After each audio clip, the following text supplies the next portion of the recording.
Welcome to this lesson on statistics and probability. Today, we are going to tackle a common problem. How do we compare values that come from completely different datasets? The answer lies in a powerful tool called the z-score. By the end of this video, you will understand how to standardize data for fair comparison. Imagine you have two exam scores. On exam A, you scored 85 out of 100. On exam B, you scored 1,250 out of 1,600. Which score is actually better? Just looking at the raw numbers makes it hard to tell because the scales are different. This is the classic apples to oranges problem. To solve this, we use the z-score. A z-score tells us exactly how many standard deviations a specific data point is away from the mean or average of its distribution.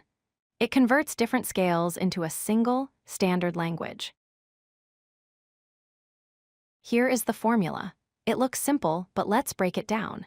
X is your specific value, mu is the mean or average of the group, and sigma is the standard deviation, which measures the spread.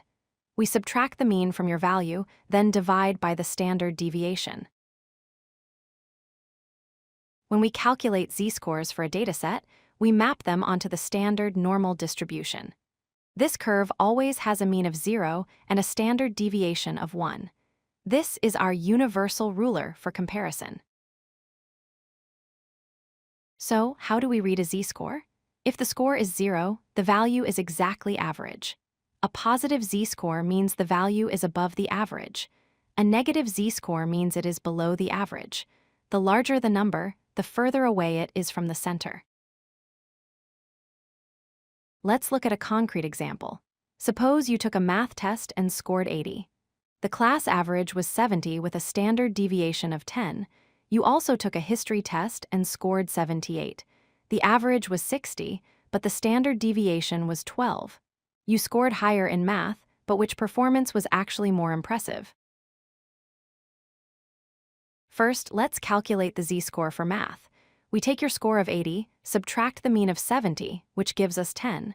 Then we divide by the standard deviation of 10. 10 divided by 10 equals 1.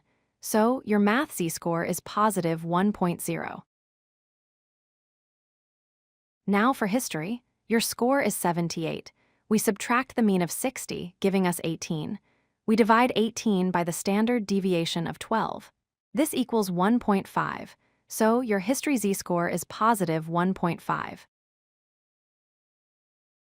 Now we compare. The math score sits at positive 1. The history score sits at positive 1.5.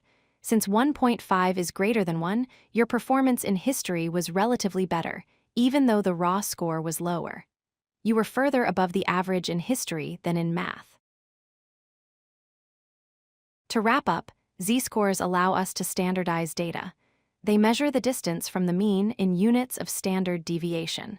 Remember, a higher positive z-score always indicates a relatively better performance compared to the group. Thank you for watching. If you like this video, hit that like button and don't forget to subscribe. Visit codelucky.com for more such useful content.